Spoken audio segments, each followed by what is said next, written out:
So I have a project already open here in Samplitude, and what you're looking at is a bunch of wave files. What we call them in Samplitude is objects. So the first thing I want to do is select my piano object, because that's the one I'm going to work with. I'm going to double click it, and it's going to open up my object editor, and I'm going to come in just a little bit so you can see this.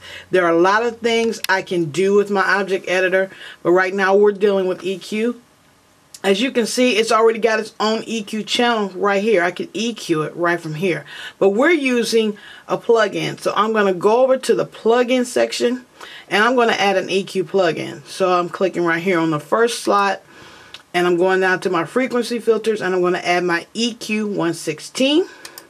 So I click that, and there it is. EQ 116 is open. I'm going to come in just a little bit so you can see, in just a little bit so you can see how this works.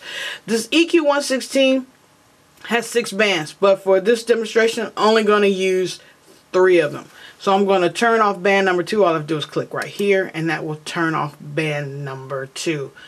The first filter, or the first band, number 1, we're going to come down here and we're going to change the setting and set it to a high pass filter. And all I have to do is click my pull down menu right here, change to a high pass filter, which is going to cut out a chunk of those lows. Right now it's set for 100 Hertz, although we can move that slider back and forth with whatever way we want based on what we want our track to sound like.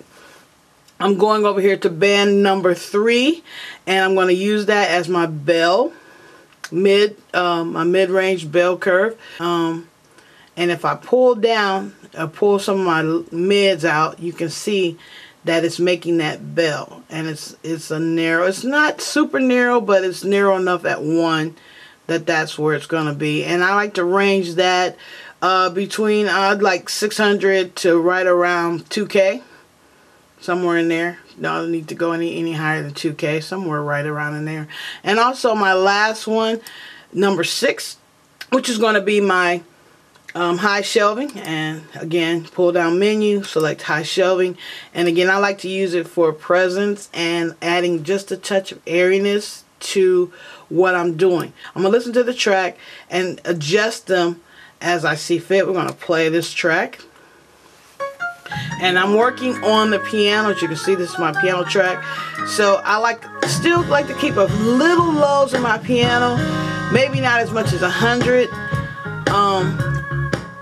Not too much more than 100. I don't want to cut out all my lows. It makes my piano sound thin. But I do like to keep some lows in my piano. So I'm going to keep it right around 95 maybe 90. Okay. Now I could cut some more of these mid-range out, but I think that makes my piano sound a little flattened. So we're going to raise it maybe just a couple decibels. Just a couple decibels. I got it 3, but I'm going to take it down to maybe like 2.5 decibels. So now I'm going to also, I kind of like the sound of that. That sounds pretty good. And I'm going to add just a little air on the high end. Right about 3 dB, and maybe a rack around 12K. Pull that down. Yeah, that's pretty good. And just to add just a little airy, maybe a little more in the mids. I got 6 point. I'll raise up 6 dB in the middle, right around there. So now I've got it about where I want it. So the next thing I want to do is I want to save this and keep this preset. So all I have to do is come up here to save, and I'm going to call this preset Piano Test.